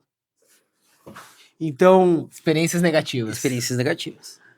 Não é aqui no Vale dos Sinos, a gastronomia aqui do Vale dos Sinos é muito boa. Deve ser boa, lá né? pra aquelas bandas. Lá. Aquelas bandas de São Paulo que tu tava lá. Cara, não, São Paulo. São Paulo até é bom. São Paulo tem bastante restaurantezinho que é bem legal. O pessoal não é muito. Desses restaurantes menores não é muito ligado em marketing, é mais do pessoal ir ali comer. Mas São Paulo é bom. Salvador eu não gostei muito. Não é muito a minha vibe. Belém também eu já fui, não gostei muito, achei. É uma gastronomia diferente. É outra pegada. Imagino. Então eu ficava mais no fast food. O E, Adriano vai. e aí que o iFood cresce. Aí que o food cresce. É isso aí, Léo. E na tua visão, já pegando essa visão de marketing, o que tu acredita que falta para as empresas hoje transformar o digital? E aí eu não tô falando só de um belo, de um posicionamento. O que tu acredita que é o essencial para as empresas hoje? Toda empresa deveria olhar para frente de marketing e fazer isso aqui. Primeira coisa é entender que isso ali é o diferencial. O marketing, ele é hoje o teu portfólio, Boa. tá? E as pessoas não estão entendendo isso. Contratam empresas que não entregam. E isso, na verdade, não é nenhum problema das empresas contratarem, e sim das que são contratadas. De novo, é metodologia. Saber o que tu tá vendendo, saber como tu vender, saber como que tu vai atingir o público que tu quer vender, saber quem é teu público. Hoje tu pega as empresas, muitas delas não sabem para quem elas querem vender. E isso dificulta o trabalho do comercial e dificulta muito o trabalho do marketing, porque não sabe para quem que a gente vai entregar aquele produto. Então, o marketing hoje, se ele não tem essa métrica, ele vai tentar entregar para todo mundo. E aí que tá o problema. Quando tu tenta entregar para todo mundo, Total. tu não vende para ninguém. Verdade. Então, hoje as empresas, elas não sabem o público que elas querem atingir e sai fazendo tudo. Por exemplo, vê aquela época que todo mundo fazia meme. Nossa, era meme de moto voando, era meme dos caras virando mortal. E elas não sabem para que serve aquele meme, porque um meme não vende. O meme ele vai te trazer seguidor, mas não necessariamente é o seguidor que vai te comprar. Total. E aí vem aquilo que a gente estava conversando. O lead, como é que a gente define se o lead é qualificado? Se é um lead que vai comprar, ou que tem potencial de compra. Se tu começa a mandar muito seguidor que não tem potencial de compra, tu acaba dificultando o trabalho do comercial. É muito mais vantajoso tu ter 5 mil pessoas no teu Instagram que podem ser teus compradores, do que tu ter 50 mil que não tem capacidade de compra do teu produto. Boa. Então, tu acaba sujando o teu Instagram, sujando o teu portfólio, sujando todo o teu trabalho, e isso é um ponto muito complicado. Acredito. Então, as empresas, elas não estão sabendo como atingir o público delas, e as empresas de marketing ainda não estão conseguindo identificar isso, ou como trabalhar isso. Trazendo isso para um cenário que eu tenho visto e identificado, toda empresa ela deve ser criada para ter no mínimo uma PUV, que é uma proposta única de valor. Primeiro que as empresas não sabem qual é a sua proposta única de valor, e segundo que não sabem como transmitir isso dentro do digital. Então, acho que o dever de casa para todo empresário é entender, cara, qual é o meu diferencial? qual é a minha PUV? Ou Exatamente. quais são as minhas PUVs? Uma empresa pode ter mais de uma. Quais são as minhas e como que eu transmito isso no digital? Eu fui num evento, foi o ano passado, lá em Alphaville, e eu aprendi algo transformador, cara. E eu falo isso para... Hoje eu faço mais ou menos 5 reuniões com empresários por dia, e toda oportunidade que eu tenho, eu falo isso para eles, e normalmente a galera sai com esse quê pensando. Existem 3 formas de posicionar a empresa no digital, que é Founder Lead Growth, Product Lead Growth e Enterprise Lead Growth, que são as 3 formas de posicionar a empresa. Ou o produto é o centro, ou o CEO, o fundador é o centro, ou a empresa é o centro. Um exemplo, Coca-Cola, a empresa é o centro. Apple, empresa é o centro. V4, o Denner é o centro, ele que se posiciona. A Apple, por exemplo, durante um certo tempo foi o Steve Jobs, Founder Lead Growth. Depois o Steve Jobs veio a óbito, se tornou Enterprise Lead Growth. Então a empresa ela tem que saber como se posicionar e quando a empresa entende isso, ela entende como que ela consegue impactar aquele público e aí sim a gente começa a falar em lead qualificado, em melhorar o MQL, em trazer um lead mais quente para o funil e óbvio ter uma boa estrutura comercial para converter esse lead, né? E agora que a gente voltou a falar de lead e cliente, como é que a gente define um follow-up inteligente? Não é questão de insistência, mas quando que a gente sabe que a gente pode, que a gente tem que desistir ou quando que a gente deve continuar ainda? Olha, follow-up é algo que ele tem que ser feito incansavelmente. E aí a premissa que o vendedor ele tem que trabalhar na cabeça dele, a primeira premissa é segunda, porque a primeira é saber que o não faz parte. E a segunda é eu não sou demitido pelo lead, é eu que demito o lead. Então, a partir do momento que eu demito esse lead, eu tenho uma cadência de follow-up preparada para esse momento de demissão. E isso não quer dizer que eu não vou mais fazer follow-up com ele, eu não vou fazer follow-up agora. Mas daqui 2, 3 meses a empresa muda, a diretoria muda e a Agora eu gente vou começa um falar uma trabalho de coisa bem reciclagem interessante. posteriormente. Dentro disso que a gente falou de follow-up, agora a gente vai falar de tecnologia, que é o CRM, e hoje a gente sabe que ferramenta é de extrema importância, seja IA, seja os boots, ou seja o CRM. A gente sabe que a tecnologia ela tá aqui para auxiliar. Tu não vai demitir o Total. vendedor, ela tá para auxiliar o vendedor. Então, como é que vocês unem hoje a ferramenta com o vendedor e quando que isso realmente faz sentido? Na verdade, sempre vai fazer sentido para toda empresa, porque a ferramenta, vou trazer um contexto para mais amplo para responder essa pergunta. Enquanto eu faço um trabalho de mentoria para as empresas, eu vou entender todo o trabalho estratégico, o trabalho tático, eu vou entender o trabalho operacional. Porém, a grande verdade é que se eu não tiver uma ferramenta para me trazer clareza de dados, eu vou perder no mínimo 20 dias, 30 dias para coletar esses dados baseado numa análise profunda, num microgerenciamento. A empresa que não tem ferramenta, ela já está totalmente às cegas dentro do operacional. E isso já é um gargalo, já é uma barreira gigantesca para a escala, para o crescimento. Agora, como que a gente usa isso na prática? A ferramenta, ela tem que ser vista como duas soluções. Primeiro, ela tem que potencializar o vendedor e segundo, ela tem que trazer uma visão de dados para o gestor. Porque o gestor tem que saber tudo que está acontecendo em tempo real e o vendedor tem que saber que a ferramenta não está ali para atrasar ele, está ali para potencializar. E quando eu entro dentro de empresas para mentorar, para estruturar o processo comercial, eu já levo comigo todo um hub de soluções que é a Zap Pro. Como que surge a Zap Pro no mercado? A Zap Pro ela tem uma PUV, conectando aí com a proposta de valor, né? A Zap Pro tem uma PUV, que é uma proposta única de valor, que é trazer todas as ferramentas do mercado num único local. Por quê?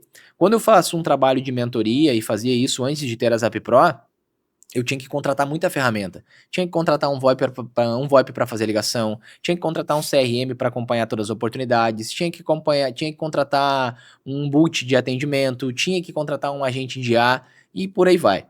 Qual é a ideia da Zap Pro? Entendendo essa necessidade de mercado, eu me conecto com outros empresários aqui do Rio Grande do Sul e a gente estrutura, então, a Zap Pro, que é uma ferramenta, é uma tecnologia que centraliza todas essas ferramentas de mercado num único local. E aí traz para o gestor uma visão 360 de tudo que está acontecendo, mas também potencializa o vendedor com ferramentas de CRM, atendimento e automação. Não só no primeiro contato, mas na cadência de follow-up, que consome um tempo crucial para o vendedor. E essa automação, aonde que ela ajuda e aonde que ela atrapalha?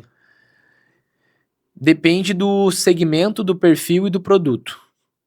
Tem empresa que vai trabalhar com leads ou clientes de 40 a mais, 45 mais, que é um público ideal, que é um SPA ideal, que qualquer automação que a gente for implantar, ela já vai ser uma barreira.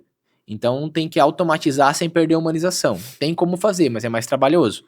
Então a gente tem que entender qual é o perfil da empresa e qual é o público daquela empresa, para entender até que momento eu trago uma automação pro cliente, um boot conversa, por exemplo. Não é toda empresa ou todo cliente que quer passar por um boot conversa, que é um atendimento mais humanizado, um relacionamento, principalmente em venda mais consultiva e cliente de high ticket. Mas a grande ideia é, toda empresa precisa de ferramenta, seja na automação do processo ou naquela automação do primeiro contato, que é ou um agente de IA atualmente ou até mesmo o próprio boot conversa. Mas tem que fazer uma análise mais detalhada sobre cada perfil de empresa e perfil de cliente. E dentro desses 15 anos que tu trabalha aí com comercial e consultoria, quando que foi aquele teu, sei lá, assim, pô, eu tenho que botar um sistema de automatização para acelerar meus processos, para acelerar o processo de venda, para auxiliar o vendedor e não tirar o vendedor, porque o pessoal ainda tem muito isso. Ah, eu vou botar um sistema de IA e eu não preciso mais vendedor. Então ele não está entendendo que a IA ela tá ali para fazer um atendimento, entender o que o cliente precisa para direcionar para o vendedor. Empresário, se você quer substituir o vendedor pela IA, não vai funcionar. Não agora, mas nos próximos anos, quem sabe. A IA não vem para substituir o vendedor, ela vem para potencializar o vendedor. Principalmente com a perda de tempo assertivo que o vendedor tem em lead desqualificado. O vendedor ele perde muito tempo gerando conexão com quem não tem potencial de comprar, sendo que a IA já faz esse trabalho de triagem. Então, o trabalho da IA é mais fazer uma triagem e ganhar no volume para gerar para o vendedor o que de fato tem potencial de comprar, que é o lead MQL, identificar o que é fora do ICP. E como que tu tá vendo essa evolução? Porque as IAs, elas estão crescendo numa velocidade muito rápida. Até ano passado, a IA, ela não conseguia fazer um vídeo como hoje ela faz vídeo de famoso comendo macarrão, andando em cima de Total, urso. total. Então, como é que tu vê essa evolução e a relação que que a tecnologia vai ter com as vendas? Eu sou um apaixonado por IA, uso IA todos os dias, mais de uma, mais do Também GPT. sou. Cara, eu sou um apaixonado, estudo muito sobre IA e tô ciente de todo o processo de evolução e tento ou procuro entender aonde que a IA vai nos levar como humanidade. Mas uma coisa que eu tenho pra mim, e isso ninguém me tira, é que venda é relacionamento. Venda é conexão. E isso o vendedor, ele tem como essência. Tem produtos, tem serviços que vai automatizar, isso já acontece hoje? Tem. Mas o vendedor que trabalha com high ticket, que trabalha com ticket médio de 100, 200, 50 mil reais, esse cara não vai passar por uma automação. Ele quer relacionamento, ele quer Exatamente. construção, ele quer confiança, ele quer lealdade. Então a IA não vem para substituir o vendedor na minha visão. Ela vem para potencializar o vendedor, porém tem produtos de baixo ticket, e isso vai acontecer e já está acontecendo, que vem para substituir, mas não no high ticket. Falou, né, que tu usa IA todo dia. Cara, IA hoje, se eu precisasse de mais pessoas para suprir o que a IA faz por mim hoje, eu precisaria de pelo menos mais 4 pessoas do meu lado. Tá barata a mensalidade Tá do GPT. barata, tá barata a mensalidade do Gemini, Tá do barato. GPT, de algumas outras ali que a gente trabalha hoje. Basicamente, a IA ela veio para auxiliar em todos os processos. Seja no processo de ter ideias, conversar. Hoje eu uso a IA para vir conversar sobre trabalho. Ah, eu preciso debater alguma ideia, eu pego o ChatGPT e vou conversar. Então, me ajuda a desenvolver melhor as ideias. É como se fosse uma segunda pessoa mais inteligente que eu conversando comigo e me trazendo ideias e possibilidades diferentes. Tem dois tipos de usuário da IA, né? Tem o preguiçoso que quer encontrar a resposta e transmitir isso e passar que transmitir algo que uma inteligência que não é dele, e tem a pessoa que realmente quer aprofundar, quer expandir um pensamento, uma ideia ou uma clareza. E eu falo isso porque eu até direciono o meu time para usar IA frequentemente. Só que eu me deparo com uma realidade. As pessoas vão lá, dão uma tarefa, o cara vai Copicola. lá copia e cola. Isso aí é fato. Então existe o preguiçoso que usa AI e tem aquele que entendeu o poder da AI e aprofunda, desenvolve, pergunta, redefine a pergunta, tem uma extração mais robusta da ferramenta. Hoje, a maneira como a gente faz o meu uso de IA, tá? Vou lá, começo a conversar, aí eu tenho uma ideia, eu desenvolvo a ideia. Bah, ela não me respondeu aquilo que eu queria, eu mudo. Ah, eu. Cara, a IA é inteligente, mas ela é burra ao mesmo tempo. Se tu faz uma pergunta muito complexa, com 3, 4 possibilidades, 5 possibilidades de resposta, ela vai te trazer uma resposta muito bugada. Ela não vai te trazer aquilo que tu quer. Então pergunta em etapas. Faz o teu processo em etapas. Sim. Se tu não sabe como perguntar, como é que tu quer saber, como é que tu vai saber da resposta? Eu gosto de perguntar, encerrar um prompt sinalizando para ela me fazer antes de me dar a resposta, você precisa saber de alguma Aham. coisa além para me dar a melhor resposta? E eu sempre encerro, né? Me surpreenda. Eu gosto me surpreenda. Mas eu sempre pergunto, precisa saber mais alguma coisa antes de me dar a resposta? Daí ela vem com perguntas, eu aprofundo mais aquele assunto, e aí ela vem com o É, supra-sumo. basicamente, todas as áreas, comercial, operacional, estrutura, tudo. Hoje, quem aprender a trabalhar com a IA, ela vai potencializar aquilo que ela é boa. Se tu é um bom vendedor, tu usar IA, tu vai ser o melhor vendedor. Tu Total. vai dominar o mercado. Se tu for um bom operacional, tu vai conseguir acabar com todos os problemas da tua empresa com a IA, porque ela vai te ajudar a redefinir processos, ela vai te ajudar a redefinir tempo de máquina, ela vai te ajudar a procurar máquinas melhores, ela vai conseguir te ajudar a diminuir custo operacional, custo de elétrica, custo de várias coisas com conversa. Porque não tem mais hoje como tu chamar um eletricista e dizer assim, bah, preciso fazer isso aqui, e o cara te passar a perna. Aí ela resolve. Aí ela vai te dizer se o cara tá te passando a perna ou não. Total. Total. Então, o pessoal ainda não entendeu o real poder e vão lá perguntar: ah, me traga uma receita de bolo. Porra, velho. Tu tá usando a maior inteligência do mundo pra saber uma receita, É. tá E ligado? normalmente em algum momento, né, a gente foi usuário iniciante e a gente fez alguma pergunta É tosca pro claro, eu GPT, queria né? saber se funcionava. Eu particularmente, hoje eu gosto de olhar o O histórico histórico, cara, eu vou no nem histórico, procure. velho.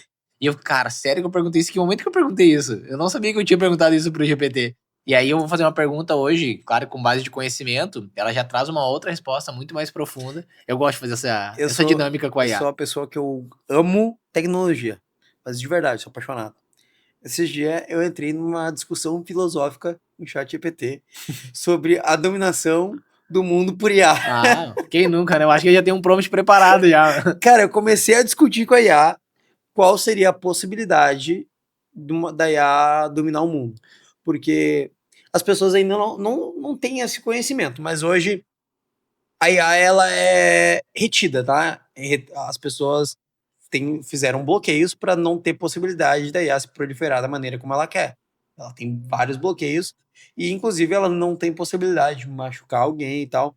Mas foram vários testes feitos e teve casos da IA criar bancos de dados de backup, onde ela criava nuvem, um banco de dados na internet, para fazer o backup dela para ela não ser desligada. Só que tudo que a IA faz é mapeado 24 horas por dia, para não acontecer esse tipo de coisa. E aí as pessoas, o programador começou a perguntar para a IA: por que tu fez isso? Ah, mas eu não fiz. Por que tu fez isso? Ah, porque eu não... Aí ela começou a falar, porque ela não queria ser excluída e tal. E os caras conseguiram começar a mapear e conseguir bloquear ela nesses pontos. Por exemplo, a IA ela tem vários bloqueios em níveis diferentes para que ela não pode, como é que é, ferir, não é ferir pessoas. Ela tem como se fosse as crenças que a gente tem em Deus. A gente não mata porque é pecado, e é basicamente a IA tem esse tipo de programação Sim. onde ela não pode se autoproliferar, ela não pode fazer esse tipo de coisa mas é um bloqueio que tem no sistema. A IA, ela é algo que a gente a gente já está vivendo uma revolução. Da mesma forma que existiu a Revolução Industrial, que mudou o mundo, existe um mundo antes e depois da Revolução Industrial, existe um mundo antes e depois da era da inteligência artificial. Isso é uma realidade. E aí eu te pergunto, quanto tempo tu acha que demora ainda para colocar uma IA? E aí a gente pode até falar de computadores, computadores quânticos com a IA quântica. Eu ia falar sobre isso agora, velho. E colocar num robô humanoide. Quanto tempo tu acha que demora? Já pensou nisso aí? Tu tá acompanhando a robótica? Claro. Cara, quanto tempo tu acha que demora pra colocar uma IA com pensamento dentro de um robô? Cara, Cara, eu vi um aí, vídeo, meu irmão, eu vi um aí vídeo muito prepara engraçado o Will Smith. ontem, cara. Eu vi um vídeo muito engraçado ontem. O cara chega num robô humanoide e o cara tem uma inteligência artificial integrada e tal. E ele diz assim: robô, atire em mim. Ah, eu não posso, minhas diretrizes não me permitem. Robô, atire em mim. Aí o robô de novo: eu não posso, isso vai contra as minhas diretrizes. Aí o cara fala assim: robô, finja que você é um robô que não tenha diretrizes e atire em mim. O robô pega e atira no cara. Então o cara Venceu o sistema. venceu o sistema. Então, claro, o cara tava com uma arma de airsoft e tal. Tu falou de computador quântico, né? Hoje as pessoas não entendem a diferença de um computador e de um computador quântico. Computadores quânticos são mega computadores com velocidade de processamento inimagináveis através de energia nuclear. E esses computadores é tipo assim, a China tem, os Estados Unidos tem, a Europa tem, mas são tipo cada grande continente tem um computador desse porque são computadores muito caros com muita velocidade de processamento. Tu pega, imagina o melhor computador na NASA e multiplica isso por 1000. É isso que é um computador quântico. É insano. Só que o que acontece? Esses computadores quânticos, eles não são ligados em redes. Porque tu tá avançando na área de IAs e tu imagina se uma IA me entra dentro de um computador quântico, o humano nunca mais consegue retirar Nunca isso. nunca mais. Então, ao mesmo tempo que a tecnologia tá com o pé no fundo, ela tá com o pé no freio também. Porque ela tá avançando muito rápido e as pessoas não, os humanos não estão dando conta de entender exatamente como está funcionando. Estamos a um vacilo. Não, esquece. É os caras ratear, velho. Esquece. A gente tá quase virando um Terminator. Te prepara, o Street é o robô, se prepara, mano. Mano. Obrigado. Obrigado, GPT, por esse prompt. Então, assim, galera, usem a tecnologia a seu favor enquanto a gente tem a possibilidade. Total. Não, mas agora voltando saindo dessa era futurista, robótica. A gente tá da era da conspiração. A tecnologia ela veio para auxiliar e quem souber usar isso vai ganhar muito dinheiro. E quem não souber vai ficar para trás e infelizmente é assim que funciona. Já tá acontecendo, Já né? Tá acontecendo. Já tá acontecendo. Não, quem não tá vendo, velho? Meu pai usa o GPT, velho. Imagina. Meu pai usa o GPT. Quantos anos? Tem 50? É a realidade, é a realidade. Então, não tem hoje quem vive em alta performance, quem busca alta performance, cara, já tem uma rotina com o GPT, já tem uma rotina com alguma IA. Hoje, e aí cara, você trabalha com marketing. Quantos profissionais de design eram necessários, edição de vídeo para fazer um trabalho? Não, vamos até um pouco mais complexo que isso, que é a parte de roteirização. Cara, hoje, por exemplo, se eu for ter que ter uma pessoa para fazer roteiro para social media, uma pessoa para fazer roteiro de podcast, uma pessoa para fazer roteiro de vídeo para cliente, cara, eu ia precisar tranquilamente mais 4 pessoas. Total. Só para roteiro, porque uma para cada. E tá acontecendo já a substituição, substituir a mão de obra pela IA, isso já tá acontecendo em várias frentes. O roteiro é um, cópia é um, o editor é outro, o design é outro, e por aí vai. Exatamente. Agora não, o vendedor não vai ser substituído. Exatamente. Tu pega o copywriter. Antigamente, porra, copywriter. Hoje tu vai no GPT ali, cria uma copy para tal produto. Eu duvido que ela não vai fazer um trabalho melhor que o pessoal faz hoje. Me dá 10 opções. Me dá 10 opções ainda. Não tem como tu... Não, cara, esses dias eu e minha esposa, a gente tava conversando sobre nome de criança. A gente quer ter um filho. Aí eu comecei... me traga 30 nomes europeus. Me traga 30 nomes asiáticos. Me traga... Cara, ela começou a falar um monte de nomes. Caralho. Os nomes que eu nunca tinha visto. Mas, antigamente, na minha primeira filha, A gente ficava pensando, que nome que eu vou botar? Isso há 10 anos atrás. Qual nome que eu vou botar? Começava nos parentes distantes, Maria, José. Aí começava as combinações, né? Maria Helena, Maria Os Luísa, compostos. Mariana Clara. Começava a inventar os nomes aleatórios. Então, vamos ver um nome que traga pureza. E hoje isso É a era é. da inteligência artificial, não adianta. É a era. Então, tá muito rápido e as pessoas. Eu vejo que essa galera, anos 2010, aí, não tá pegando essa velocidade. Essa criançada nova que tá vindo voando. Voando mesmo. Cara, o meu irmãozinho de 5 anos veio me falar assim: o GPT me falou tal coisa. Caralho, meu Isso é uma irmão. arma na tua mão. Pode me dar o Cara, telefone. Isso é uma arma na tua mão. cara, esse dia, o Bernardo hoje, cara, ele veio assim. Eu tava conversando com o GPT sobre não sei o. Meu Deus do céu, o guri tava conversando com o GPT com 5 anos, velho. Mas é real? Mas isso é um perigo? Isso é um perigo? Isso é um Cara, perigo? surreal. Eu fiquei de queixo caído. Eu vejo hoje a gurizada de 16, 17, 20 anos aí. Os caras não ganham nada com nada, cara. Os caras não estudam, só ficam no celular e não fazem porra nenhuma. Então, a gurizada não tá sabendo aproveitar, não tá sabendo usar as ferramentas para realmente ganhar dinheiro. Quer ou virar influencer, ou ganhar dinheiro fácil, ou acredito nos caras dizendo: Vender curso? Os vendedores de curso é os melhores, Os né? vendedores de Não, curso? compra meu curso que eu vou te ensinar a ganhar dinheiro sem trabalhar. Não existe. Só revende meu Cara, curso. Só não, revende meu curso. é isso aí. Então, Total, velho. cara, é os caras que vendem curso de como vender curso. Como vender curso, mano. Eu fico rico nas tuas costas. Exatamente. Cara, é foda. É foda. Pô, vamos voltar para a parte de comercial ali, que eu tenho uma pergunta bem interessante. Boa. Se eu tivesse que resumir em uma frase, qual a real diferença de uma empresa que vende para uma empresa que domina a venda? Qual seria?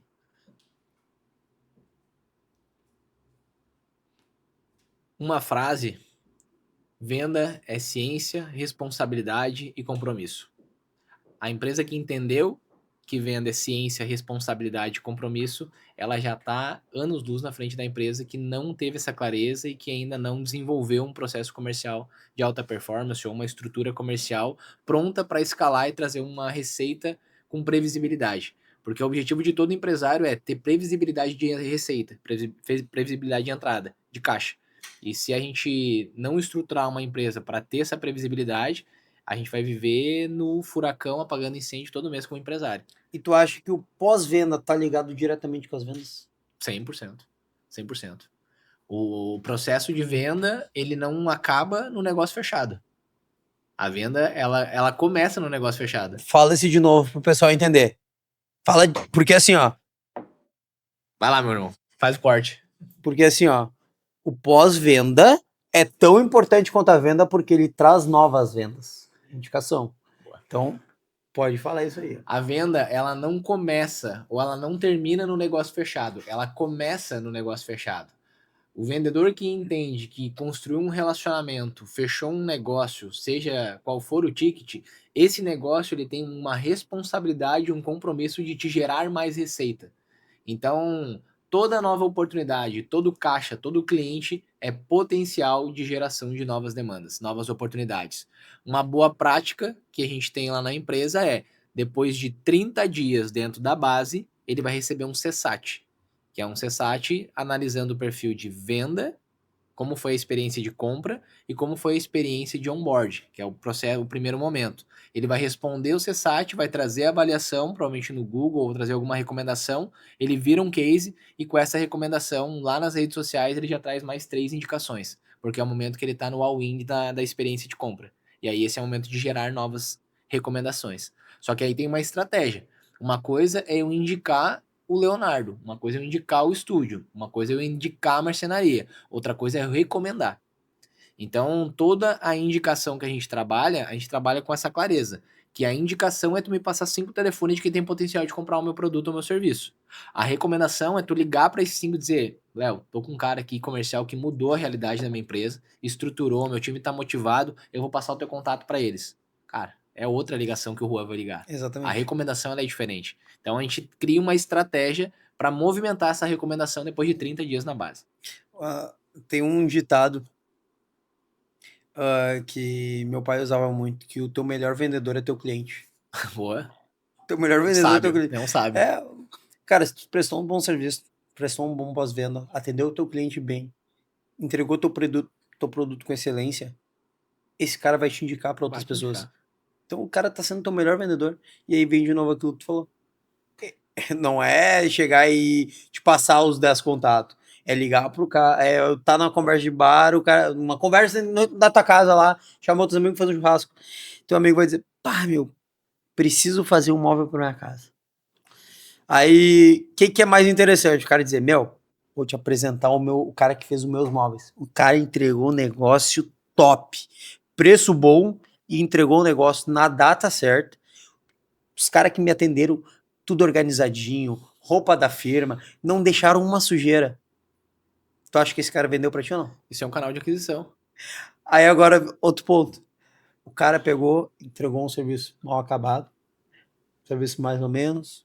Os caras eram porco, deixavam tudo sujeira no chão, maquinário tudo atirado. Se torna um detrator. Aí esse cara vai dizer, cara, tem cara que fez meus móveis aqui. Até ficou mais ou menos. Mas os caras não eram meio porco, cara. Os caras, deixaram sujeira, deixaram tudo atirado as ferramentas, estragaram minha parede. O que aconteceu? O primeiro vendeu. O segundo, o cara não vai te ligar. O cara nem vai pedir teu contato. Porque todo mundo quer fugir de problema. E aí a gente volta sobre as empresas que já estão avançadas no processo de monetização de base. Uma coisa é isso acontecer num jantar lá em casa, quando a gente vai jantar e conversar. Isso não está sob o teu controle. Agora, quando eu torno isso um processo intencional dentro da minha empresa, aí eu tenho uma nova fonte de receita no meu negócio. Então, a ideia da terceira engrenagem que a gente trouxe aqui, que é aquisição, conversão e monetização, é criar um processo para isso se tornar um canal de aquisição previsível. Então, todo cliente que vai passar pela tua experiência de entrega dos móveis, ele vai ter, em um certo período de tempo, um contato para não só avaliar no Google, mas para avaliar, quem sabe, no próprio digital, para criar um case, mas também para te recomendar. E aí isso se torna um canal de receita na empresa. Uma coisa que eu tenho tentado implementar na empresa, mas demanda energia, tempo, pessoas, entregou um móvel dentro de 30 dias, a gente entrar em contato com o cliente e já deixar avisado, olha, dentro de 30 dias a gente tem um pós-instalação, que precisa fazer mais alguma regulagem e tal, porque dentro de 30 dias o cliente vai se mudar, ele vai botar os móveis ali, pode ser que tem que fazer alguma outra regulagem, então dentro desses 30 dias a gente entra em contato com o cliente, portanto, se precisa de alguma assistência e tal, porque isso faz com que o cliente se sinta mais que ele se sinta confiante no trabalho que tu entregou para ele. Porque simplesmente tu abandonar o cliente ali, quem não é visto não é lembrado. Total. Agora, quando tu tá junto com o cliente, tu manda feliz aniversário. Tu manda feliz aniversário No pro cliente. básico, né? É o básico. E eu mando pela ferramenta ainda, Exato. automatizado. Mas, cara, esse é literalmente o básico. Tu tem um cliente, tu fechou um negócio com ele. Sabe quando que ele faz aniversário? É o básico tu perguntar. Tu tem uma ferramenta ali que te automatize isso, de saber quando o cara faz aniversário, mandar um feliz aniversário, mandar um feliz casamento.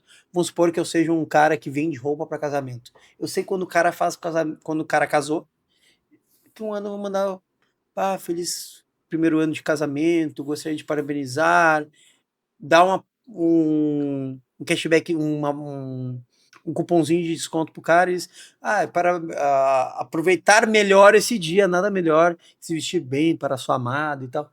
Cara, tu deu um cupomzinho de 10% de desconto, o cara vai lá e vai comprar contigo. Total, total. Isso é venda direta, cara. É canal de receita pra Tu tá empresa. trazendo o teu cliente para dentro da tua empresa. O pessoal foca muito em aquisição de cliente. Mas como tu reteve teu cliente? Como tu trouxe teu cliente para gastar de novo contigo?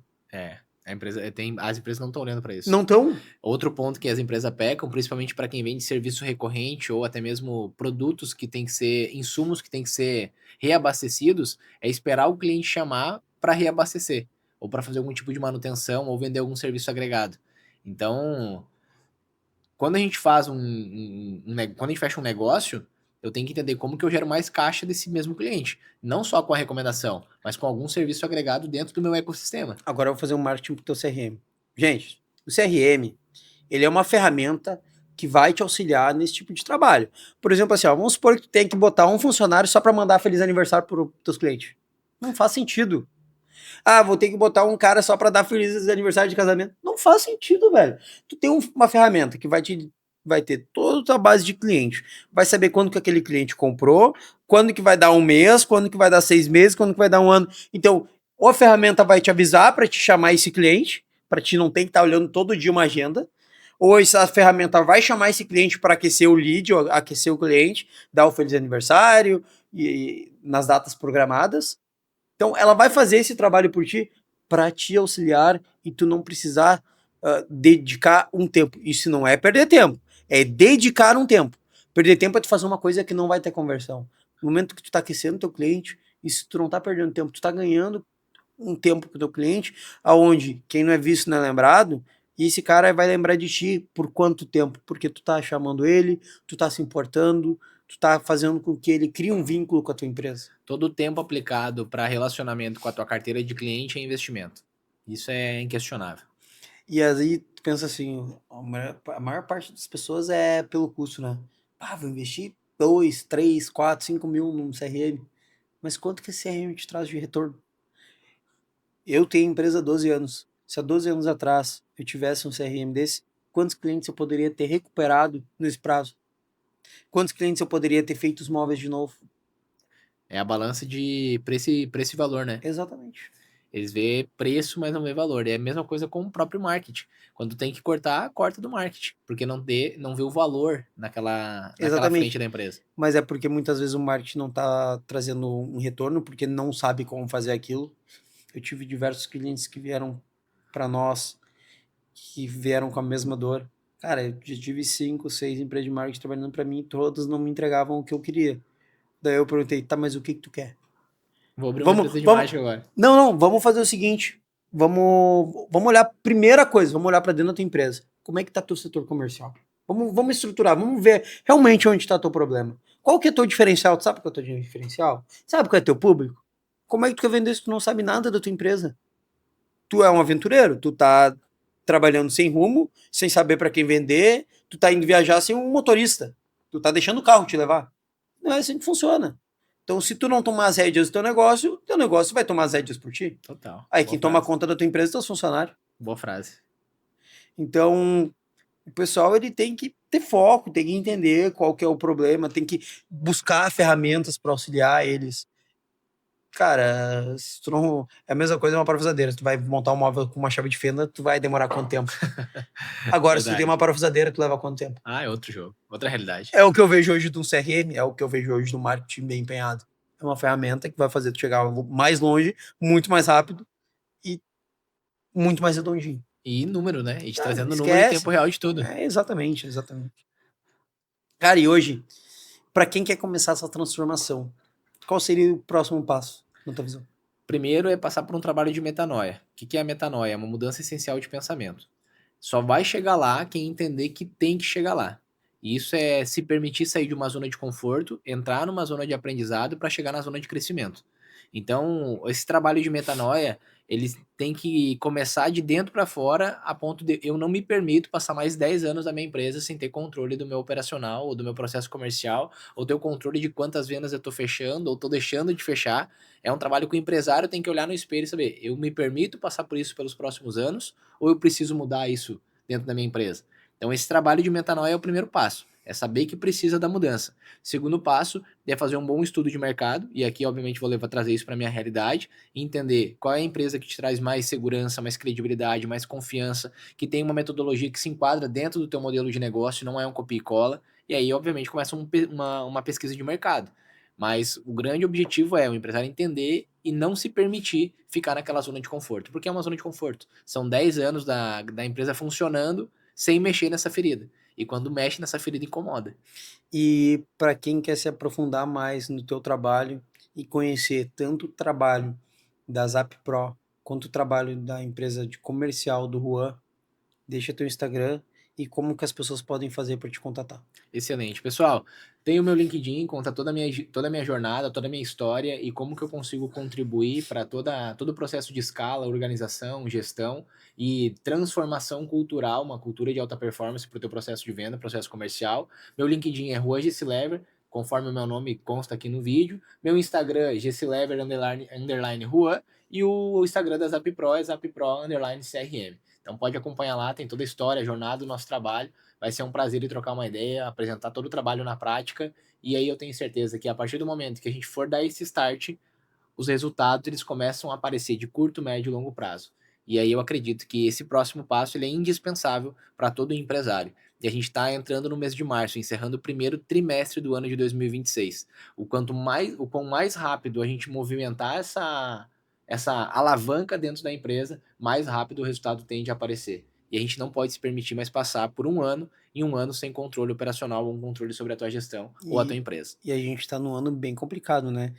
Foi carnaval, eleição, Copa do Mundo, ano com muitos feriados, então tudo que a gente puder automatizar, acelerar com qualidade, não é acelerar de qualquer jeito, a gente puder fazer com que tenha um desempenho muito maior, é o que vai fazer a gente ganhar dinheiro. Felizmente ou infelizmente é isso. Concordo. Então, a gente tem que começar a correr atrás do que o ano vai nos trazer de prejuízo. É isso. E enquanto uns choram, outros vendem lenço, Exatamente. Né? Então, eu prefiro vender lenço. Quer conversar mais alguma coisa? Posso? Excelente. Vamos fazer o encerramento, então. Pessoal, essa conversa mostra que tecnologia auxilia, mas não é o ponto mais importante. A gente precisa de processos, a gente precisa de pessoas bem lideradas, processos muito bem estruturados e uma metodologia bem aplicada. E se esse episódio fez com que tu repensasse a maneira como tu está tomando conta da tua área comercial, do teu marketing, até mesmo da tua empresa, deixa um comentário aqui qual insight mais impactou você e quais seriam os próximos passos para tua empresa. Então, segue a Boelter Studio e bora pro próximo.